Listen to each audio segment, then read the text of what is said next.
Today in this video, we'll be guiding you on how to transfer money from BankMobile Vibe to Cash App. First, open the Cash App on your phone. On the home screen, tap the profile icon in the top right corner, which will take you to another screen. From there, scroll down and select Linked Banks. Once you're on this page, tap the Link Debit Card.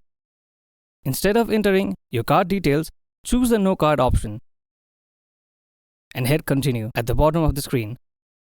Scroll through the list of banks to find BankMobile Vibe. If it doesn't appear, simply search for it using the search bar at the top.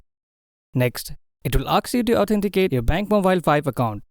Tap Continue and you will be taken to a login page. Just log into your BankMobile Vibe account and your account will be linked. Once the account is connected, go back to Cash App home screen. Now tap the bank icon in the bottom left corner. On the next screen, select Add Cash. A pop-up will appear where you can either choose a preset amount or click the three-dot icon to type in a custom amount. After that, press Add Cash at the bottom and confirm by entering your Cash App PIN.